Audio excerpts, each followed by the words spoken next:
Buenas noches y bienvenidos a Astronomía Descriptiva con Armando Causade. En esta ocasión traigo un tema titulado Astronomía en una hora, que representa un intento de resumir en una hora los principales conceptos de astronomía que tenemos hoy día de acuerdo al conocimiento actual. Y esto podría ser el tema más completo, más sustancial que yo he ofrecido en estos 75 episodios que ya lleva esta serie de astronomía descriptiva durante 6 años. Empezamos en el año 2020. Y estos son los temas a discutir. Esta es la agenda para hoy. Introducción, que ofreceré en 4 minutos. Definiciones durante 6 minutos. La esfera celeste, 16 minutos. El sistema solar, 8 minutos. Óptica y telescopios, 6 minutos. Estrellas y exoplanetas, 8 minutos. Galaxias y cosmología, 8 minutos. O sea que vamos a intentar hacerlo en una hora, o poco menos de una hora. Introducción. ¿Por qué aprender astronomía? Una cuarta parte de la población en los Estados Unidos no sabe que la Tierra se mueve en torno al Sol. No conocemos la estadística exacta en Puerto Rico, aunque pensamos que los números son similares. Y a mí me parece que esto es algo escandaloso. Esto que acabo de decir y esta diapositiva que les enseño, la muestro en casi todas las presentaciones, charlas, conferencias que yo ofrezco en centros educativos. La ciencia también es cultura. La ciencia como producto del pensamiento humano está vinculada al entorno social. En este sentido, la ciencia también es cultura. En el mundo hispánico todavía no se asimila bien esta idea, aunque en los últimos años parece que el asunto ha ido mejorando. La comunicación pública de la ciencia, y en particular de la astronomía, puede ayudar a comprender que la ciencia también es cultura. Y me gusta siempre presentar este grabado atribuido al gran astrónomo Camille Flammarion. Lo he incluido en algunos de mis libros. Y tiene el Sol. Cabe preguntarnos, ¿qué importancia tiene el Sol? ¿Qué relación tiene con nosotros el Sol? Pues la Tierra circula el Sol. ¿Cuánto tarda eso?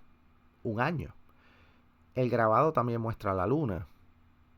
¿Qué relación tenemos con la Luna? La Luna circula la Tierra.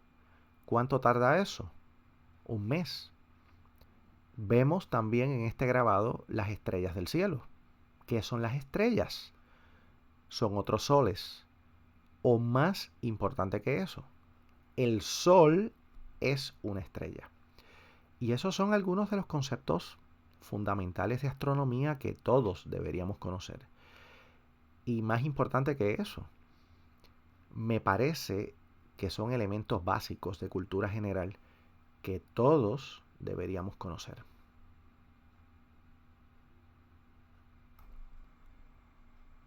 Definiciones. El concepto astronomía se define de la manera siguiente: el estudio de los astros, de sus interacciones y del universo como un todo, entendiendo por astros los cuerpos que vemos superimpuestos en la esfera celeste. Una definición alterna se refiere al estudio de todo cuanto existe y ocurre en el espacio exterior, entendiendo por espacio exterior aquello que está situado por encima de la atmósfera de la Tierra. La palabra astronomía proviene de un vocablo latino, astronomía, que a su vez desciende del término griego astronomía. Esto surgió mediante combinación de dos raíces: astron, que significa estrella, y nomos, que significa ley. Por tanto, una traducción literal de astronomía será la ley de las estrellas. aunque también podría traducirse como el sistema de las estrellas. La astronomía se considera una ciencia observacional, en contraste con las ciencias experimentales como la física y la química. Es decir, los descubrimientos hechos por los astrónomos proceden principalmente de observaciones, más que de experimentos.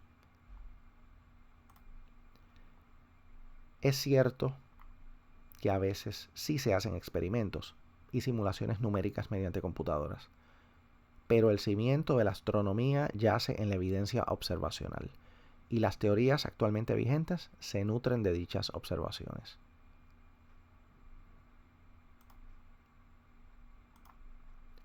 El principal reto que enfrenta la astronomía hoy día, tanto a nivel profesional como amateur, sería la pérdida de la oscuridad nocturna ocasionada por la contaminación lumínica. Contaminación lumínica se refiere a la iluminación del cielo nocturno provocada por luces artificiales, cuyo efecto es la reducción en la visibilidad de las estrellas, de la Vía Láctea, de objetos de espacio profundo y generalmente de cuerpos difusos. Esto ocurre porque la luz artificial no escapa completa ni directamente al espacio, sino que se dispersa por acción de los gases atmosféricos y del particulado flotante como polvo y cenizas.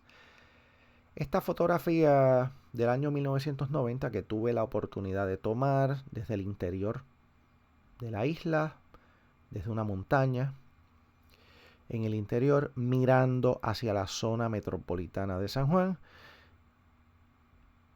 Esta imagen muestra mejor que nada el terrible efecto de la contaminación lumínica. Esto no es un atardecer.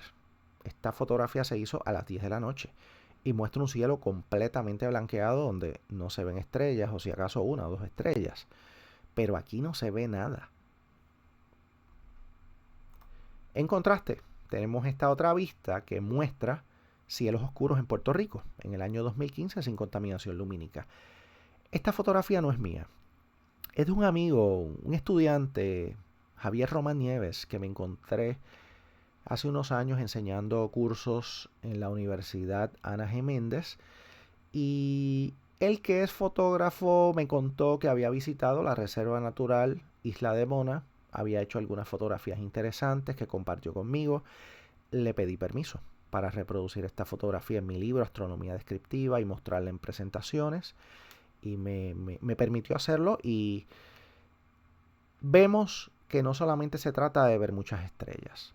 A la izquierda hay una franja luminosa que corre en diagonal, que es la Vía Láctea. A la derecha hay otra franja luminosa, que es la luz zodiacal. Repito, no se trata solamente de ver más estrellas. Se trata también de ver más objetos difusos. Y esto nos da una idea del cielo, un cielo que casi nadie en Puerto Rico o casi nadie en el mundo ha visto. Y es lo que podríamos recuperar. La determinación de las distancias constituye el problema fundamental de la astronomía contemporánea.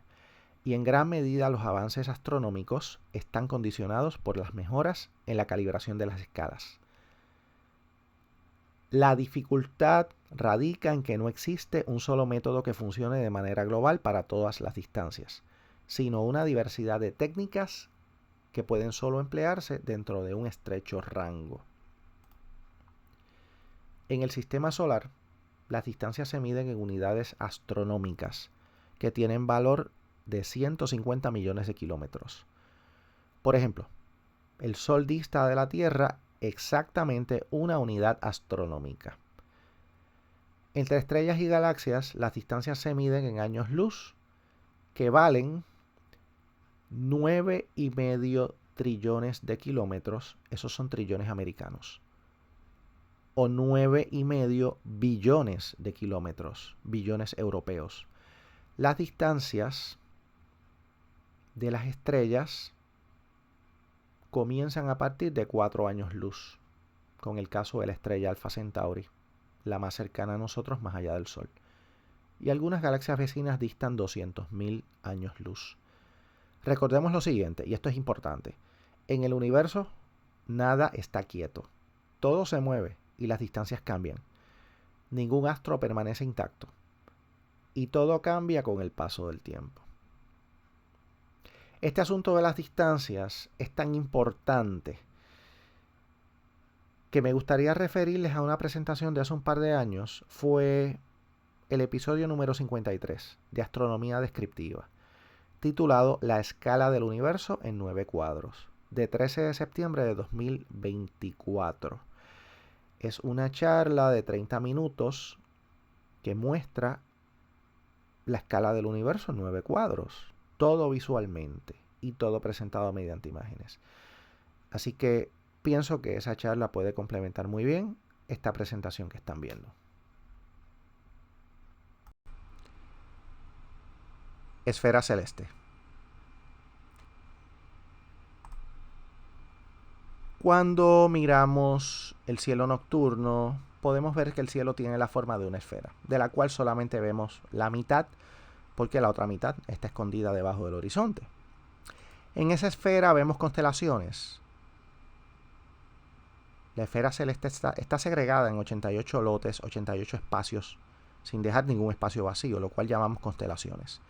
Y que podríamos definir como grupos de estrellas que parecen formar figuras imaginarias en el cielo, sin que estas estrellas posean una auténtica relación física en el espacio tridimensional, ni que estas estrellas de una misma constelación estén a una misma distancia de nosotros. Entre estas constelaciones resalta la constelación Orión, el cazador, que podemos ver circulado en rojo en esta ilustración. Por supuesto, hay mapas que nos dan más detalle para las constelaciones. Y aquí vemos que la constelación de Orión en su centro tiene estas 3 importantes estrellas que conocemos como el cinturón de Orión. Y para los que vivimos en el mundo hispano, pues hemos oído los nombres los 3 Reyes Magos, muy usado aquí en la cuenca del Caribe, en la isla de Puerto Rico, donde yo vivo, y en otros lugares del mundo hispano también, las 3 Marías, y es lo que conocemos como el cinturón de Orión. Y además esta constelación tiene 2 estrellas muy brillantes, Rigel o Rigel, y también la estrella roja Betelgeuse. Además de las constelaciones, tenemos los asterismos, que no son constelaciones oficiales, no están en la lista de 88 constelaciones oficiales, pero son grupos importantes. Pueden ser partes de constelaciones, partes de una constelación, o incluso partes de varias constelaciones. Y me gusta siempre enfatizar los asterismos, especialmente 4 de ellos que son muy conocidos. Arriba a la izquierda, el diamante de primavera, que se ve en la primavera del hemisferio norte o en el otoño del hemisferio sur. El triángulo de verano arriba a la derecha. El cuadrado de Pegaso, visible en otoño y en la primavera del hemisferio sur, otoño del hemisferio norte. Abajo a la izquierda. Y abajo a la derecha el triángulo de invierno. Si aprendemos estos asterismos, que son muy fáciles de identificar porque tienen estrellas brillantes, podemos empezar a mirar y aprender y estudiar todo lo que está alrededor. Y eventualmente con uno solo de estos asterismos podemos llegar a identificar 10 o 15 o 20 estrellas circundantes. Y con estos 4 asterismos que son estacionales, que vemos en cada una de las temporadas del año, podemos llegar a identificar las 88 constelaciones del cielo. Este es el mejor método que yo recomiendo para aprender las constelaciones. Seguimos con la esfera celeste. Aquí hay 2 ilustraciones, vamos a mirar a la izquierda. Desde cualquier lugar del mundo que nos encontremos, podemos decir que hay un punto imaginario arriba de nuestras cabezas, le llamamos el cenit. Está el horizonte, esta línea roja, más exactamente un círculo rojo, que es la separación entre la tierra y el cielo, o la separación entre el mar y el cielo. En el mar vemos un horizonte perfecto. Y hay también un punto imaginario que nunca vemos, está por debajo del horizonte, directamente debajo de nuestros pies. Es lo que llamamos el nadir. Ahora vamos a mirar a la derecha. Podríamos crear todo un sistema de coordenadas que llamamos sistema horizontal, a veces sistema azimutal. Podemos decir, por ejemplo, pues el horizonte marcado con este círculo rojo, y estoy en la ilustración de la derecha. El horizonte tiene 0 grados de altura. El cenit tiene 90 grados de altura. Podríamos decir incluso que un punto medio entre el horizonte y el cenit tiene 45 grados de altura. El nadir tendría 90 grados hundido por debajo del horizonte.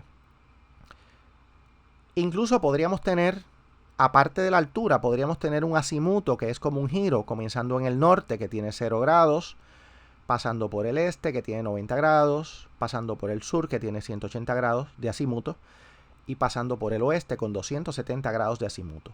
Podemos también definir puntos intermedios entre el norte y el noreste, con 45 grados de azimuto, y así sucesivamente.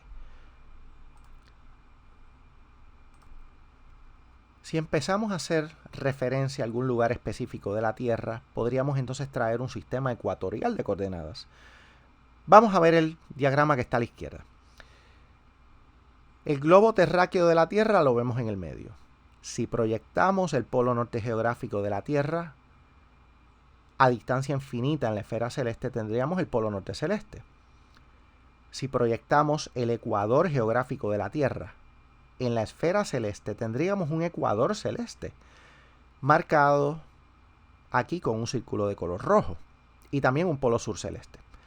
Vamos ahora a la derecha. En la derecha podemos ver que también podemos transponer o trasladar la latitud geográfica de la Tierra en la esfera celeste, y a eso le llamamos declinación. Tenemos un ecuador celeste marcado, estoy en la ilustración de la derecha, marcado o señalado con un círculo rojo, y este ecuador celeste tiene 0 grados de declinación. Tenemos arriba un polo norte celeste con 90 grados de declinación. Podemos señalar algún punto intermedio, por ejemplo, 45 grados de declinación, 45 grados norte de declinación, como punto intermedio entre el ecuador celeste y el polo norte celeste. Y así sucesivamente. Un polo sur celeste a 90 grados de declinación sur. Igualmente, la longitud se corresponde con la ascensión recta en la esfera celeste, que no es incorrecto representar la ascensión recta en grados, pero es más común representarla en horas. 0 horas como punto de comienzo, 6 horas como una cuarta parte de la esfera, 12 horas de ascensión recta como la mitad de la esfera, 18 grados de ascensión recta como 3/4 partes de la esfera. Y completamos a 24 horas, que el ciclo realmente vuelve a repetirse en 0 horas. Bueno, la relación de todo esto se puede poner un poco complicada. Es la relación entre el sistema horizontal de coordenadas y el sistema ecuatorial de coordenadas. En estos dos diagramas vemos lo que ocurre con esta relación en dos lugares distintos de la Tierra. A la izquierda, a 18 grados de latitud norte, donde yo resido aquí en la cuenca del Caribe y en la isla de Puerto Rico, vemos que el polo norte celeste tiene una altura que no cambia, que siempre son 18 grados sobre el horizonte. Tenemos un polo sur celeste que nunca vemos a 18 grados por debajo del horizonte. Y tenemos un ecuador celeste que alcanza una máxima altura de 72 grados sobre el horizonte, que es el complemento de la latitud geográfica, los 18 grados. A la derecha vemos la misma relación entre el sistema horizontal de coordenadas y el sistema ecuatorial de coordenadas, pero en una latitud distinta. 45 grados de latitud norte. Y vemos la misma situación. Polo norte celeste con 45 grados de altura, polo sur celeste que nunca se ve, a 45 grados por debajo del horizonte, y un ecuador celeste que en su máxima altura alcanza 45 grados sobre el horizonte. Es interesante que el sistema horizontal y el sistema ecuatorial coinciden en los polos de la Tierra. Aquí vemos un gráfico para el polo norte de la Tierra, donde vemos que el polo norte celeste queda exactamente en el cenit. Siempre. Es igual todo el tiempo y coincide. El ecuador celeste, aquí marcado con un círculo rojo, coincide siempre con el horizonte, según visto desde el polo norte de la Tierra. Y el polo sur celeste, que nunca se ve, coincide con el nadir. Solo en los polos de la Tierra ocurre esta correspondencia o coincidencia del cenit con los polos celestes y del ecuador celeste con el horizonte. La sucesiva repetición de los ciclos astronómicos constituye el hecho que nos permite desarrollar una noción del tiempo y crear un calendario. Un día, que dura 24 horas, es el tiempo que demora la Tierra en completar una rotación sobre su propio eje. Un mes, que dura 30 días o 31 días, es el tiempo aproximado que demora la Luna en completar una órbita en torno a la Tierra. Y un año, que dura 12 meses o 365 días, es el tiempo que demora la Tierra en completar una traslación en torno al Sol. Dos conceptos fundamentales de la física y de la astronomía, las leyes de Kepler y la de Newton. Solo voy a discutir la primera de las tres leyes de Kepler. La primera ley de Kepler es de 1609 y se conoce también como la ley de las elipses. Los planetas se desplazan alrededor del Sol siguiendo órbitas con figura elíptica, no circular, elíptica. Y es lo que vemos en el diagrama a la derecha. Arriba vemos la órbita de Mercurio, este círculo amarillo o naranja. Se aparta bastante de un círculo, se nota claro que es una elipse. En el medio vemos la Tierra con esta órbita en color azul, casi un círculo, pero no es un círculo perfecto, es una leve elipse. Sí, es interesante. Tenemos también la ley de gravitación universal de Newton de 1687 o teoría newtoniana de la gravedad. Dice que la gravedad mutua ejercida entre dos cuerpos será directamente proporcional al producto de sus masas e inversamente proporcional al cuadrado de la distancia.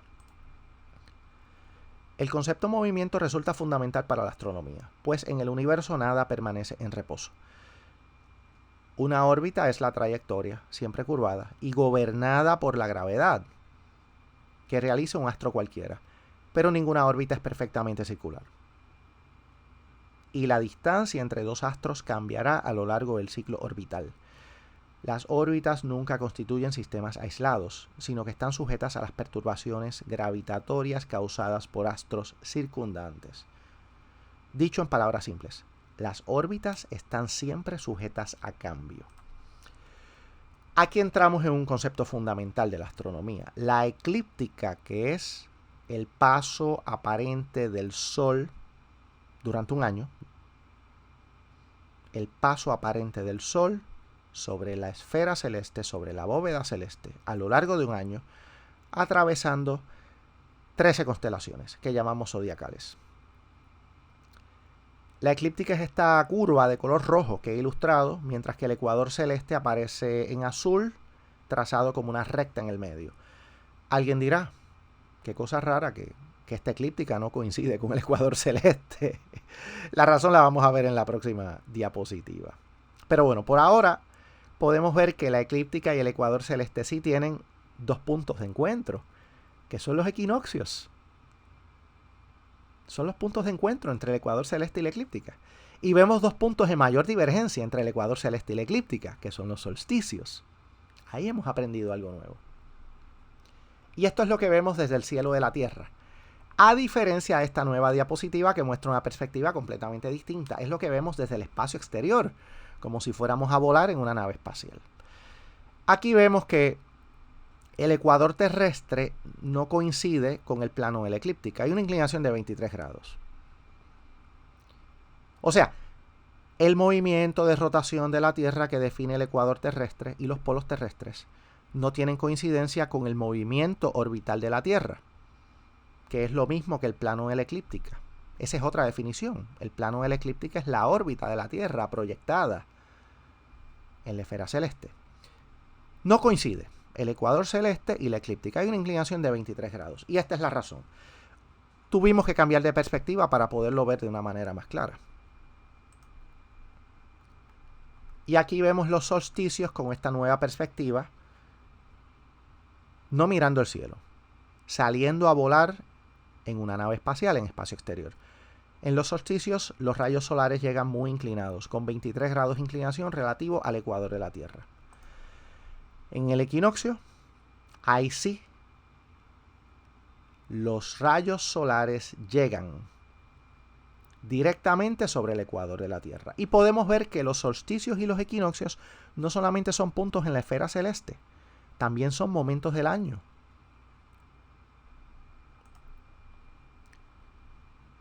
La Luna se mueve en torno a la Tierra.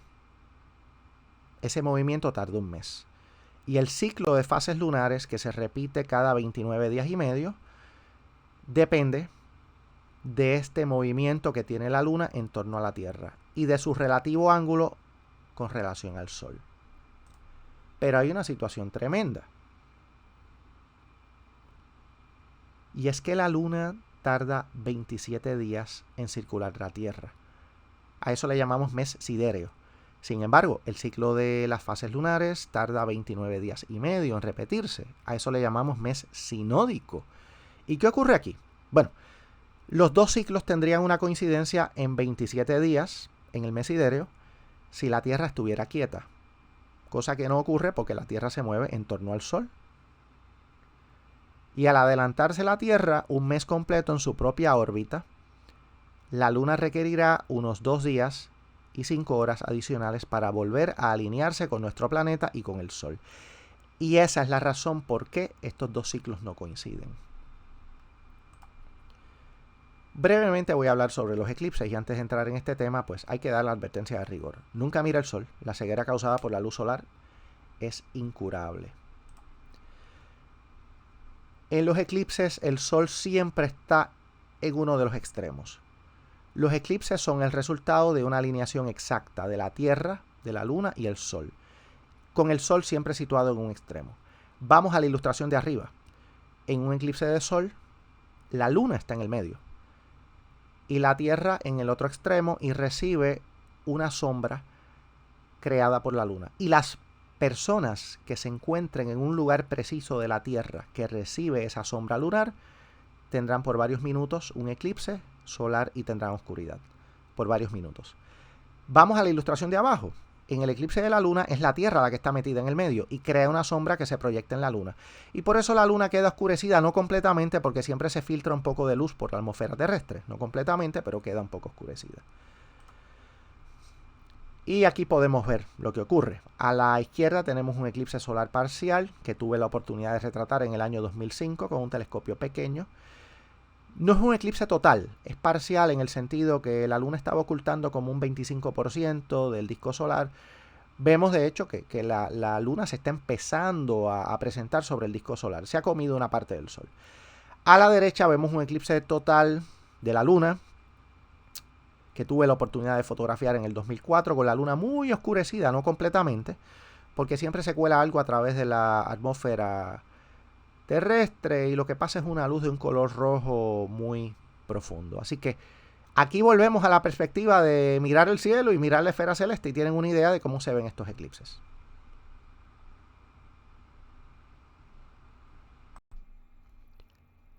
El sistema solar.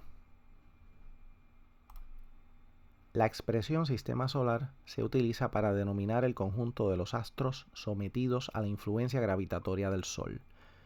El Sol es el astro que reside en el centro del sistema solar y la estrella más cercana a nosotros.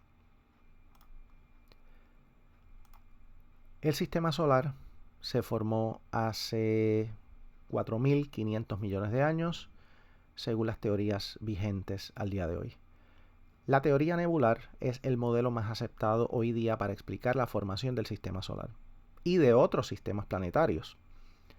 Nuestro sistema nació por el colapso gravitatorio de una gran nube de gas frío a orillas de la galaxia, de nuestra galaxia, la Vía Láctea. Y este proceso llevó a la formación del Sol. La física nos dice que cuando un gas se comprime, el gas se calienta. Y este fue el comienzo del Sol. Dicho en palabras sencillas, en aquella nebulosa también había polvo, que aglomerándose mediante acreción dio origen a los planetas. En palabras simples, el polvo se fue consolidando en fragmentos mayores. Estos acontecimientos se han podido datar con precisión a hace 4.570 millones de años, y el proceso completo se habría prolongado por 100 millones de años, que parece un tiempo muy largo, pero en astronomía 100 millones de años es un tiempo muy corto. No podía dejar pasar esta hermosa fotografía de la Tierra. El Blue Marble, la canica azul, una fotografía de 7 de diciembre de 1972, obtenida por los astronautas del Apolo 17, 5 horas después del lanzamiento cuando iban camino a la Luna. El diámetro de la Tierra es 12.700 kilómetros. La distancia a la Luna representa 30 diámetros terrestres. La Luna es lo más cerca que tenemos en el universo. Y estos 30 diámetros terrestres a la Luna equivalen a 380.000 kilómetros. y la distancia al Sol representa 1200 diámetros terrestres, que equivale a 150 millones de kilómetros. Según la definición que hace unos 20 años nos dio la Unión Astronómica Internacional, los planetas son cuerpos que tienen 3 características. Número 1, circulan el Sol. Número 2, poseen una figura aproximadamente esférica. Y número 3, han limpiado su vecindario orbital. Tomando en cuenta la composición química de los planetas, se ha clasificado a los 8 planetas del Sistema Solar en 2 grandes categorías, terrestres y jovianos. Los planetas de tipo terrestre son más pequeños y están formados por material denso, metal y roca principalmente, mientras que los de tipo joviano muestran un tamaño apreciablemente mayor y una composición menos densa, hielo y gas principalmente. Resalta también la tendencia de los planetas terrestres a concentrarse más cerca del Sol. Aquí vemos 2 diagramas, uno que aparece arriba con el aspecto fotográfico de los planetas, el aspecto visual, y abajo la estructura interna. Arriba, y en orden de distancia al Sol, el primer planeta que vemos es Mercurio, una tercera parte del diámetro de la Tierra, el más pequeño del Sistema Solar. En segundo lugar, Venus, parecido en tamaño a la Tierra, pero distinto en muchas otras cosas, con una fuerte atmósfera que no deja ver la superficie. La Tierra en tercer lugar. En cuarto lugar, el planeta rojo, Marte, pequeño, que solamente tiene la mitad del diámetro de la Tierra. Abajo podemos ver el esquemático de la estructura interna, que no vemos la estructura interna, pero tenemos modelos que lo describen y en términos generales tenemos una corteza rocosa, tenemos un manto de roca semilíquida y dentro, en el corazón de estos planetas, un núcleo con material metálico, en parte sólido y en parte líquido por las altas temperaturas. Aquí vemos los planetas jovianos, lo mismo, arriba vemos un esquemático visual o fotográfico, abajo vemos la estructura interna. El de abajo es interesante porque tiene la Tierra puesta a escala de tamaño. No hay escala en las distancias, escala en los tamaños. Y vemos que Júpiter es 10 o 11 veces más grande que la Tierra en diámetro. Saturno como 9 o 10 veces más grande que la Tierra. Y en términos generales, pues tenemos mucho gas en estos planetas, mucho hidrógeno y helio. Para Júpiter y Saturno hay un manto de hidrógeno metálico en estado líquido. Para Urano y Neptuno, los gigantes helados, podríamos tener un manto de materiales helados, agua, amoníaco, metano, posiblemente en estado de fluido supercrítico. Dentro, en el núcleo, podríamos tener material rocoso, material metálico, material denso. No olvidemos los grandes satélites del sistema solar. Vemos la Luna arriba, que tiene una cuarta parte del diámetro de la Tierra. Todo está puesto aquí en escala de tamaño. Las 4 grandes lunas de Júpiter, los satélites galileanos, algunos más grandes incluso que nuestra propia Luna. A la derecha, la luna Titán de Saturno, la única luna del sistema solar que tiene una atmósfera sustancial. Y la luna Tritón de Neptuno a la derecha. Quería también incluir, porque es importante, el planeta enano Plutón abajo a la derecha. Y está puesto también en escala de tamaño. Observen que Plutón es más pequeño que nuestra luna. Plutón tiene una sexta parte del tamaño de nuestra Tierra. Es relativamente pequeño, pero es interesante. El sistema solar ha sido explorado. El ser humano solamente ha podido llegar a la Luna. Ven aquí una fotografía de 1972 de la misión Apolo 17. Pero hemos podido enviar sondas a otros mundos. Sondas son naves no tripuladas. Algunas de estas han llegado a Venus, a Marte, se han colocado en la órbita de Júpiter, de Saturno, y en este caso tenemos un panorama de la superficie de Marte, obtenido en 1997 por la sonda Pathfinder. A nadie debería extrañarle que el planeta rojo, que tan interesante resulta, ha sido el más visitado por estas naves espaciales. No olvidemos que el sistema solar tiene una gran cantidad de pequeños cuerpos, millones de asteroides y posiblemente miles de millones de cometas. Los asteroides son los pequeños cuerpos que están principalmente formados de material rocoso y también con algún material metálico, material denso. Tienen también material helado, material volátil, pero menos cantidad. En contraste con los cometas, que mayormente están formados de material volátil, hielos, principalmente, aunque pueden tener algún material rocoso. Y cuando un cometa se acerca al Sol, se activa, se vaporizan los hielos del cometa, desarrolla pues una cabecera más visible y una cola majestuosa como esto que ustedes ven aquí.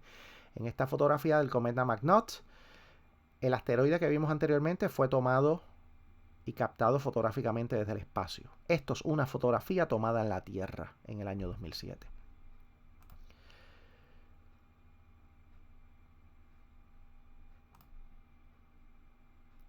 El Sol, definido en palabras simples, es una gran esfera de gas caliente.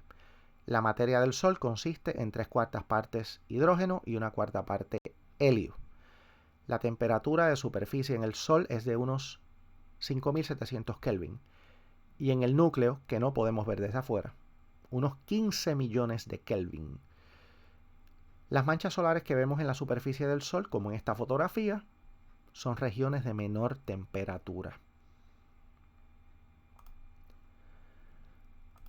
Aquí vemos el interior del Sol, que no lo vemos desde afuera, pero tenemos modelos que lo describen. Y el Sol se va haciendo cada vez más caliente según vamos penetrando todas estas capas internas. Durante todo el siglo XIX se consideró el origen de la energía solar como el problema principal de la astronomía. Y el asunto no se resolvió sino hasta la década de 1930. El origen de la energía solar es el siguiente. La fusión termonuclear es el proceso responsable de la energía solar. Y ocurre solo en el núcleo del Sol, solo en el corazón del Sol. Pues ahí sería donde único existen las condiciones requeridas de temperatura y presión, con 15 millones de Kelvin, bastante caliente. En palabras sencillas, lo que sucede en el núcleo del Sol y de cualquier estrella normal como el Sol, será que se fundirán átomos livianos para formar otros átomos más pesados. Cada segundo en el núcleo solar, 600.000 millones de kilogramos de hidrógeno se convierten en helio. Estas reacciones nucleares es lo que da origen a toda la luz, el calor y en general la energía que recibimos del Sol. Y podemos decir algo del ciclo de vida del Sol, nacido hace unos 4.500 millones de años en aquella nebulosa primigenia que vimos en la primera diapositiva de esta sección. Está como la mitad de su vida, que tendrá unos 10 o 11 mil millones de años. Irá creciendo, se irá hinchando. Va a terminar convertido en, luego de la etapa de gigante rojo, en un enano blanco. Y hay que aclarar que el Sol no terminará en una supernova. No habrá explosión. Para eso todavía falta mucho tiempo, por lo menos unos 6.000 millones de años. No tenemos que preocuparnos por la muerte del Sol, falta bastante.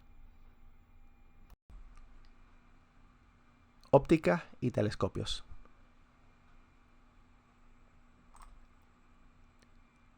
Yo que soy astrónomo aficionado y llevo más de 40 años mirando el cielo, siempre he tenido en mis manos un telescopio. Un telescopio es un instrumento capaz de recopilar la luz procedente de un astro y enfocarla hacia el ojo humano o hacia una cámara fotográfica. Y esto que voy a explicar es importante. La función de un telescopio es captar luz. Abertura se refiere al diámetro del objetivo en un telescopio. La abertura es el parámetro fundamental de un telescopio, pues ella determinará cuánta luz el instrumento podrá captar. Más que aumentar, la función de un telescopio será captar luz. A mayor abertura, mayor será la captación de luz y más poderosa será la óptica. En un telescopio astronómico, los oculares siempre son intercambiables, permitiendo así variar los aumentos que el instrumento producirá. Recapitulando, los aumentos son relativos. Lo importante es la abertura, la capacidad de captar luz. Aquí aparece el amigo Gregorio García, astrónomo, a quien conocí en el año 1985, cuando se organizaba la Sociedad de Astronomía de Puerto Rico, que él fundó en 1985 y que presidió. Y a partir de ese momento comencé a trabajar con él en una serie de proyectos educativos, de divulgación científica, y continué trabajando por 31 años, hasta el 2016, en que falleció Gregorio, hace casi 10 años. Y siempre recuerdo que Gregorio usaba y atesoraba este telescopio catadióptrico de 280 milímetros, que como pueden ver tiene una gran abertura y una impresionante capacidad para captar luz. Este es el Gran Telescopio Canarias, el mayor telescopio del mundo con un objetivo de casi 10,5 metros. Está instalado en Islas Canarias, España. Y aquí pueden ver el telescopio espacial Hubble, que todo el mundo conoce. Un telescopio reflector con 2,5 metros de abertura, casi 2,5 metros. Y el propósito de este telescopio no es ir a visitar planetas, estrellas, galaxias. No. Se queda en torno a la Tierra, circulando la Tierra, en órbita, alrededor de la Tierra. Y el propósito es que esté colocado por encima de la atmósfera para poder escapar todas las distorsiones ópticas causadas por la atmósfera terrestre y tener una visión mucho más clara. Este es el espectro electromagnético, que muestra los tipos de radiación ordenados por longitud de onda, desde largos de onda muy cortos como rayos gamma a la izquierda, terminando con las radioondas a la derecha, que son ondas muy largas. En el medio vemos algo parecido a un arco iris, un conjunto de colores. Y esa pequeña sección en el medio, eso es lo único que nuestros ojos pueden captar. Esa es la luz visible. O sea, y esto nos da una idea al ver este gráfico tan largo. Pero estos segmentos en colores es una porción muy pequeña de todo este gráfico. Eso es lo único que nuestros ojos pueden captar. Pero vemos que hay rayos X, por ejemplo, a la izquierda del segmento visible, rayos X, luz ultravioleta que nuestros ojos no ven. A la derecha del segmento visible hay luz infrarroja, hay microondas, hay radioondas. Y aunque nosotros no podemos verlo, existen telescopios especializados que pueden ver todos estos rangos del espectro electromagnético. Por supuesto, no se traslada al ojo humano, lo llevan a una cámara fotográfica, a un espectroscopio, pero pueden ver todo esto que nosotros no vemos. Por ejemplo, este es el antiguo radiotelescopio de 305 metros en el Observatorio de Arecibo, Puerto Rico, que existió hasta el año 2020. Aquí lo ven en una panorámica del 2008. El propósito no es escuchar los sonidos del espacio, no, es visualizar radioondas, tomar radiofotografías y realizar radioespectros. Incluso fuera del espectro electromagnético se trabaja con los rayos cósmicos, se trabaja con los neutrinos, que son pequeñas partículas subatómicas, y este es el laboratorio del Observatorio de Neutrinos IceCube en el Polo Sur, en una panorámica del año 2015, un lugar donde tuve el honor de ir a trabajar durante un par de semanas en el año 2015. Antes de concluir este tema, quería mencionar al gran científico Galileo Galilei, que no fue el inventor del telescopio, que se había patentado en el año 1608. Ni tampoco fue el primero que en 1609 apuntó un telescopio para mirar el cielo. Pero sí se le da crédito porque en el año 1610 fue el primero que publicó observaciones telescópicas de los astros. Y como fue el primero que puso por escrito sus observaciones y las publicó, pues se le da el crédito de haber introducido el telescopio a la astronomía. Estrellas y exoplanetas. Al principio había mencionado que la astronomía tiene un problema tremendo con la determinación de las distancias. También había dicho que existen algunas técnicas y métodos que se pueden usar y quería explicar uno de ellos con cierto detalle, el paralaje trigonométrico, que sirve solo para estrellas cercanas. Vamos a imaginar una estrella cercana. Aparece exactamente en el medio del dibujo. Y vamos ahora a mirar a la izquierda. En su ciclo de un año en torno al Sol, pues la Tierra se va a encontrar con diferencia de 6 meses en extremos opuestos de la órbita. Desde esos extremos opuestos podemos hacer observaciones de esta estrella cercana. Y vamos a ver que la estrella cercana tiene un pequeño desplazamiento relativo al fondo de estrellas lejanas.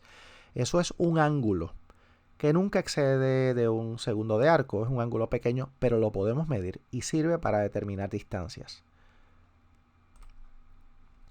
Sumado a ese problema, tenemos otro problema inmenso. Y es el hecho que los telescopios no muestran el rostro de las estrellas, solo muestran puntos. Aún los mayores telescopios del mundo solamente muestran puntos. Esta fotografía es una excepción. Esto es una fotografía de la estrella Betelgeuse obtenida en 1996, que fue la primera en mostrar resolución de un disco estelar. La primera vez que vimos algo más que un punto, y esto se ha hecho con muy pocas estrellas. Ante ese problema, hay que buscar otros métodos de estudiar las estrellas. A la izquierda vemos un prisma de cristal y también vemos una retícula de difracción. Podemos utilizar estos instrumentos para dispersar la luz. Y a la derecha vemos un rayo de luz atravesando la retícula de difracción y produciendo un espectro. Así podemos estudiar las estrellas. Aplicado esto al Sol, pues podemos obtener un espectro solar, que es el resultado que vemos aquí. Y más que los colores, nos interesan las líneas. Estas líneas oscuras, que es lo que presentan casi todas las estrellas, les llamamos líneas de absorción. Inusualmente, en algunas estrellas exóticas, aparecen líneas brillantes, a las que llamamos líneas de emisión, pero eso es raro. Nos interesan, más que los colores, las líneas de absorción. Y vamos a mirar estos dos diagramas, comenzando con el que aparece arriba. Son 13 franjas que representan 13 distintos espectros de 13 diferentes estrellas. Las líneas de absorción son estas líneas oscuras que aparecen de arriba hacia abajo, son líneas verticales. Estas líneas de absorción están relacionadas o asociadas con elementos químicos. Y según las líneas de absorción que podamos identificar en una estrella, aquí hay 3 estrellas y 13 espectros distintos. Según las líneas que podamos ver, eso indica la temperatura de una estrella. Arriba son altas temperaturas, según las líneas que se observan. Abajo son temperaturas menos calientes. Vamos a ver el diagrama de abajo que tiene 3 espectros, 3 franjas en blanco y negro. Y podemos ver el primero arriba de los 3 espectros en blanco y negro. Son estrellas con la misma temperatura. Y son las mismas líneas espectrales, líneas de hidrógeno, hidrógeno gamma, hidrógeno delta. Y la primera estrella de estas 3 tiene unas líneas bastante estrechas.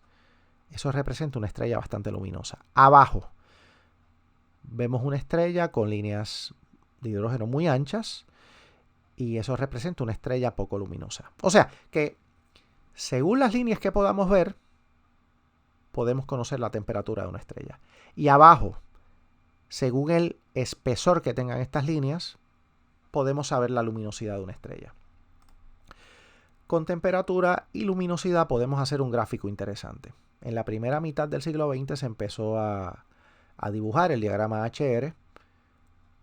Se tenían muestras de miles de estrellas y en este diagrama el eje de X está relacionado con las temperaturas. El eje de Y está relacionado con la luminosidad.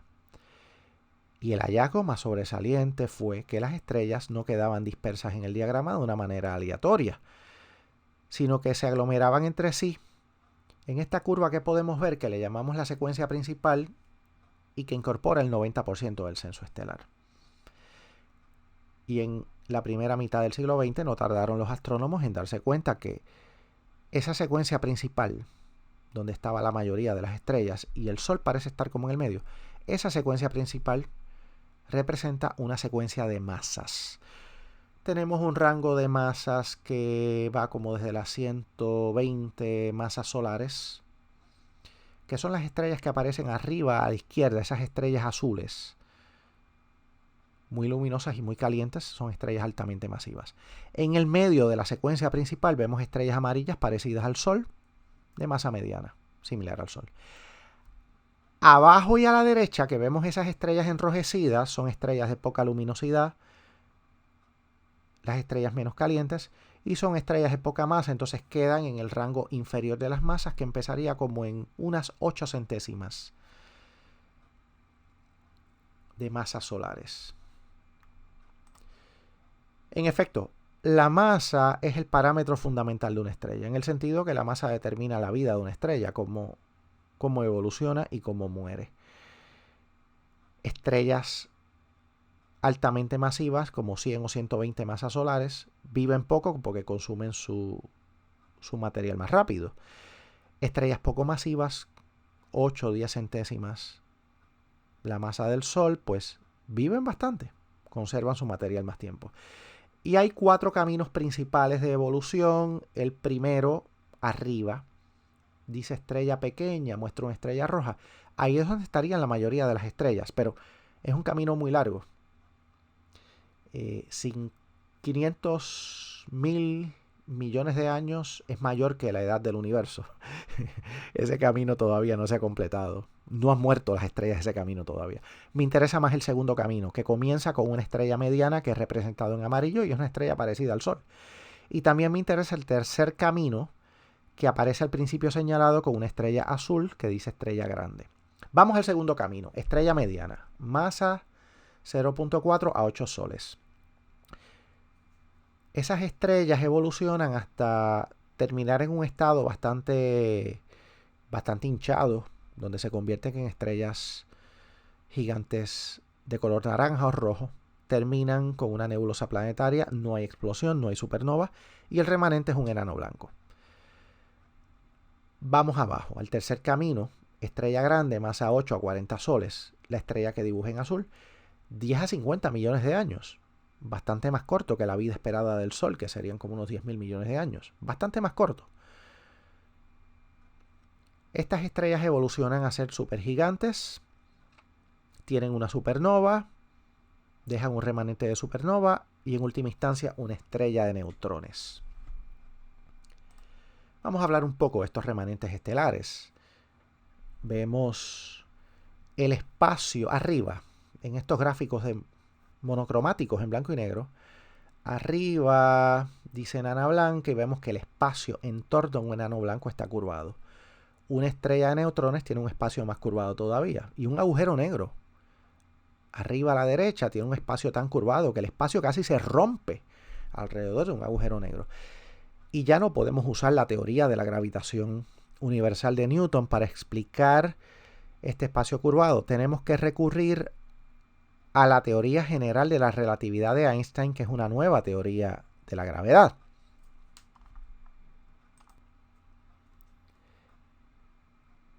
Y la teoría general de la relatividad sí habla que en torno a un objeto muy denso, como son estos remanentes estelares, una enana blanca, por ejemplo, tiene la masa del Sol en un objeto del tamaño de un planeta, súper denso, pues el espacio se curva. Nos dice también la teoría general de la relatividad que si hay un cambio en la masa o algún cambio en la distribución de masas, este espacio curvado va a empezar a ondular.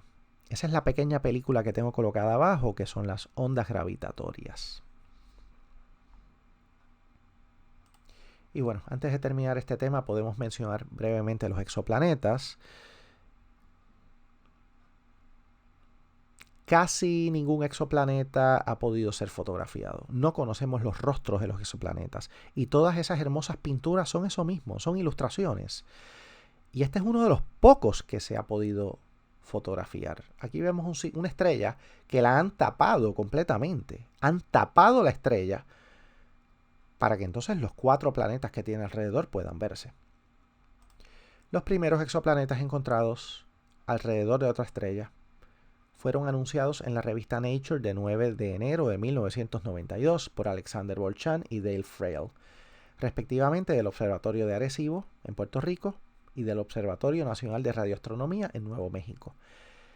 Y ese primer hallazgo, los primeros exoplanetas en 1992 fueron encontrados aquí en Puerto Rico. Fue el hallazgo inicial, confirmado luego en Nuevo México. Como otras veces en la historia de la ciencia, la investigación que se realizaba no tenía ninguna relación con la búsqueda de exoplanetas, sino con remanentes estelares. Y este es uno de los sistemas planetarios de los que más se ha hablado en los últimos años. El sistema planetario de la estrella TRAPPIST-1, una estrella que se encuentra a 40 años luz de distancia, relativamente cerca de nosotros en la constelación Aquarius. Y vemos este sistema arriba, porque abajo lo que tenemos es un comparativo con el sistema solar. Arriba. Tiene 7 planetas, es uno de los sistemas planetarios más concurridos. Y conocemos sistemas planetarios que tienen hasta 8 planetas. Y lo interesante es que de esos 7 planetas, 3 de ellos parecen estar en la zona de habitabilidad. Galaxias y cosmología. Si levantamos la mirada al cielo en una noche despejada y por supuesto desde un lugar muy oscuro, vamos a observar una franja luminosa que se extiende de horizonte a horizonte, 180 grados. Realmente discurre por toda la bóveda celeste, 360 grados, pero no vemos la parte que está por debajo del horizonte, que de cualquier modo podríamos visualizarla 6 meses después, porque el aspecto de la bóveda se invierte en medio año. Y esa franja luminosa es la Vía Láctea, es nuestra galaxia. Una galaxia es una aglomeración de estrellas, gas, polvo y materia oscura, que juntos rodean un centro común de gravedad. Como la gravedad siempre actúa entre todos los astros, las estrellas no aparecen sueltas a lo largo del universo, sino agrupadas en galaxias, que son conglomerados de millones de estrellas. Y en estas fotografías puede verse perfectamente todos estos componentes. Vemos miles de estrellas. Vemos el gas en estos pequeños parchos de color rosado, color rojo. Vemos carriles de polvo, que son estas estructuras oscuras que corren en diagonal. La materia oscura, por supuesto, no la vemos. Y muchos se van a asombrar cuando les diga que estas fotografías no se hicieron con un telescopio. Esto se hizo con una cámara y un lente gran angular, porque son imágenes panorámicas que recogen constelaciones completas, 20, 30, 40 grados del cielo. A la izquierda vemos la Vía Láctea, a su paso por la constelación Sagittarius, el arquero, con el centro galáctico señalado. A la derecha vemos la Vía Láctea, a su paso por la constelación Cygnus, el cisne. Y podemos verlo mejor si tratamos de hacer fotografía en infrarrojo cercano, como esta imagen presentada por el proyecto 2MASS, que es una fotografía panorámica en 360 grados que cubre el cielo completo. Y aquí vemos la Vía Láctea con más definición, con más claridad. Todavía no vemos la estructura perfecta porque estamos metidos dentro de la galaxia y eso nos limita, pero considerando que en infrarrojo hay muy buena penetración de polvo. De hecho, vemos que todavía se ve en el mismo centro, en este plano galáctico que atraviesa horizontalmente el centro, se ven unos carriles de polvo, pero más disminuidos. Todavía se nota algo, pero se ve mucho mejor la forma del bulbo que rodea el centro galáctico, esta estructura como semiesférica, ovalada que vemos en el centro, ya se empieza a apreciar mejor. O sea que en infrarrojo cercano, que hay penetración de polvo, vemos mejor. Aquí lo vemos perfecto. Esta sería la vista perfecta, con la situación que esto no es una fotografía. Esto es una ilustración, es una pintura, porque habría que salir de la galaxia para poder ver algo como esto. Y no tenemos al día de hoy una nave espacial que nos saque suficientemente rápido 40.000 o 50.000 o 60.000 años luz fuera de la galaxia. Pero sirve para visualizar. El sistema completo, la galaxia completa, tiene como unos 100.000 años luz de diámetro. Vemos el sistema solar que está como a medio camino del centro galáctico y de los bordes galácticos, como a unos 26.000 años luz del centro galáctico. Vemos los carriles de polvo en los espirales, se ven como estos pequeños gránulos oscuros. Todo eso son concentraciones de polvo. Vemos estos gránulos de color rojizo, que son las concentraciones de gas. Las nebulosas de emisión, principalmente con hidrógeno ionizado, en color rojizo. Y el centro, este bulbo que está en el centro, representado como en amarillo, se utiliza ese color para indicar que hay preponderancia de estrellas antiguas, aunque pueda haber también algunas estrellas nuevas. De todo hay. Y en los espirales pues vemos una preponderancia de estrellas más nuevas, por eso se ha elegido el color azul para señalarlo. Pero de nuevo, puede haber de todo. Este esquemático pues lo resume todo. Vemos en el centro, en color naranja, el centro galáctico con un objeto muy denso, Sagittarius A estrella, que estamos casi seguros que podría ser un agujero negro supermasivo. Rodea a todo esto pues el bulbo galáctico señalado en amarillo. Tenemos entonces el disco galáctico señalado en azul. Una gran esfera que realmente pues no contiene demasiado material visible, que es el halo galáctico. Y entonces está señalado también el sistema solar como a unos 26.000 años luz del centro galáctico, aproximadamente a medio camino entre el centro galáctico y los límites de la galaxia. No hay un límite marcado, esto es muy difuso, se va deshaciendo poco a poco. Y había hablado de la materia oscura. Se empezó a teorizar sobre este asunto en la década de 1930, ya para la década de 1970, que se hicieron estudios de rotación de algunas galaxias, se medía la velocidad con que estas galaxias giraban en torno a su eje y se encontró una velocidad de rotación mayor, bastante mayor de lo esperado, de hecho. Esto nos lleva a pensar que podría haber masa o materia que no estamos viendo, que no vemos, pero que puede ser percibida por sus efectos gravitatorios y que está causando esta rotación más rápida de lo esperado. Del mismo modo que las estrellas se concentran en galaxias, las galaxias se agrupan, se concentran en grupos que pueden tener unas cuantas decenas, o quizá unos 100 o 200 galaxias, y en cúmulos que pueden tener muchos cientos de galaxias o hasta miles de galaxias. Se concentran en grupos y cúmulos. Nosotros tenemos y somos parte de un grupo galáctico local que tiene aproximadamente unos 60 miembros, aunque el conteo ha ido aumentando con nuevos descubrimientos, y se ha colocado la Vía Láctea en el centro de este diagrama. No quiere decir que nuestra galaxia está en el centro del grupo local, no. Arbitrariamente se ha colocado para que el diagrama sea fácil de visualizar. Vemos muchas galaxias pequeñas que rodean la Vía Láctea porque nuestra galaxia es una de las mayores en este grupo. Otra galaxia muy grande e importante, M31, Messier 31, que es la galaxia de Andrómeda, arriba a la izquierda. M33 o Messier 33, la galaxia del Triángulo, no llamada así por su forma, sino porque reside en la constelación Triangulum, el Triángulo. Y existen también cúmulos inmensos, como el cúmulo galáctico de Virgo, que pueden ver aquí que tiene millones de galaxias. Bueno, el diagrama solamente muestra 781 galaxias. Hay miles. Y esto cubre aproximadamente unos 20 grados del cielo. Y esto está como a unos 55 millones de años luz de nosotros, versus el grupo local galáctico que anteriormente les presenté, que podría tener si acaso unos 4 o 5 millones de años luz de tamaño como mucho. Esta es la galaxia de Andrómeda, lo que a principios del siglo XX se conocía como la gran nebulosa espiral de Andrómeda, porque a principios del siglo XX, en las primeras 2 décadas, existía este debate sobre si las nebulosas espirales como esta y muchas otras que se habían visto en el cielo eran objetos pertenecientes a nuestra galaxia o externos.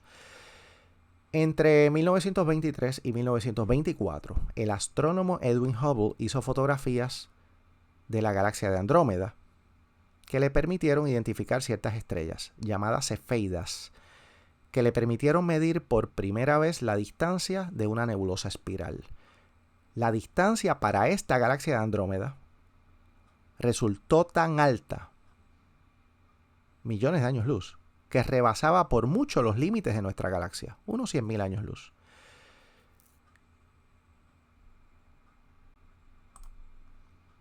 Y en ese momento comenzamos a tener idea que nuestra galaxia no era la única. es un universo isla. Dentro de muchos, o sea, y hay muchos universos isla. Una galaxia de muchas galaxias que existen. En los años siguientes, Hubble estimó las distancias de una veintena de galaxias y pasó a comparar estas distancias con velocidades radiales de aquellas mismas galaxias que otros astrónomos habían obtenido. Estas velocidades ya nos indicaban que casi todas las galaxias se alejan de nosotros. Desde que comenzó el siglo XX tenemos claro que las galaxias casi todas huyen de nosotros. Casi todas las galaxias se alejan de nosotros, con muy pocas excepciones. Esta comparación que hizo Hubble se publicó en 1929 y cristalizó en la relación velocidad-distancia. Esta relación velocidad-distancia nos dice que la velocidad de recesión de una galaxia será proporcional a su distancia. Dicho en palabras más simples, mientras más rápidamente una galaxia se aleja de nosotros, mayor será su distancia a nosotros. A esta relación luego se le llamó Ley de Hubble, y más recientemente, por recomendación de la Unión Astronómica Internacional en el año 2018, se ha sugerido renombrarla como Ley de Hubble-Lemaitre. Y es muy importante aclarar que la Ley de Hubble-Lemaitre es un hecho observado, no una teoría, es un hecho observado. El astrónomo Georges Lemaitre vio en estos resultados que el universo se está expandiendo. La rapidez con que se expande el universo se cuantifica mediante la constante de Hubble, cuyo valor, según observaciones recientes, sería de 71 kilómetros por segundo por megaparsec. Si el universo se expande, resulta lógico pensar que al principio todo debía estar concentrado en un espacio muy reducido. Lemaitre reflexionó sobre esta cuestión y divulgó en 1931 su hipótesis del átomo primitivo. Hoy día conocemos esta idea como teoría de la gran explosión o teoría del Big Bang. Lemaitre también se percató que la edad del universo podía ser aproximada tomando el recíproco de la constante de expansión, que es lo que conocemos hoy como constante de Hubble. ¿Y qué evidencia observacional tenemos para sostener esto? Porque la astronomía se basa en las observaciones y en la evidencia empírica. En 1964 se descubrió con un pequeño radiotelescopio y de manera accidental el fondo cósmico de microondas. Este fondo cósmico de microondas es una luz residual que permea el cosmos y que se ve en todo el cielo. Esto es una fotografía de cielo completo. Tiene una intensidad casi uniforme y es una luz residual constituida por los primeros fotones que atravesaron el universo, los primeros rayos de luz que atravesaron el universo, cuando éste se enfrió lo suficiente para hacerse transparente, unos 380.000 años después de la gran explosión. El fondo cósmico de microondas demuestra que el universo joven era más energético y concuerda muy bien con las predicciones hechas por la teoría de la gran explosión. Y últimamente nos han hablado sobre energía oscura. Recientes investigaciones han confirmado que la velocidad de expansión del universo no ha sido uniforme a lo largo de su historia, sino que parece ir en aumento. Esto significa que el valor de la constante de Hubble no está fijo, sino que va incrementando gradualmente. Entre 1998 y 1999, dos consorcios científicos divulgaron por separado resultados empíricos que demuestran una aceleración atribuida a la hipotética fuerza repulsiva que se ha denominado energía oscura. Bien, y recapitulando todo esto, y ya concluyendo, la cosmología física es la rama de la astronomía que estudia el universo en su conjunto. La cosmología está fundamentada en la ley de Hubble-Lemaitre y pretende comprender el origen del cosmos, su evolución y su posible destino.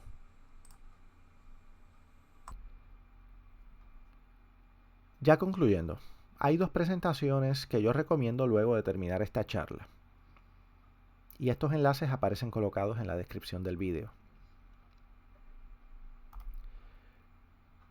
Como siempre, está disponible el libro Astronomía Descriptiva, que fue el texto que yo compuse para enseñar mis cursos universitarios y que explica con lujo de detalle todos estos conceptos de astronomía que yo he compartido con ustedes. Igualmente las fotografías e ilustraciones aparecen casi todas incluidas. También está disponible el libro Un puertorriqueño en el Polo Sur. En ambos casos pueden obtener estos textos a través de la imprenta virtual blurb.com. Y bien, espero que me hayan seguido durante una hora completa de principio a fin. Les agradezco su interés y será hasta la próxima. Que tengan muy buenas noches.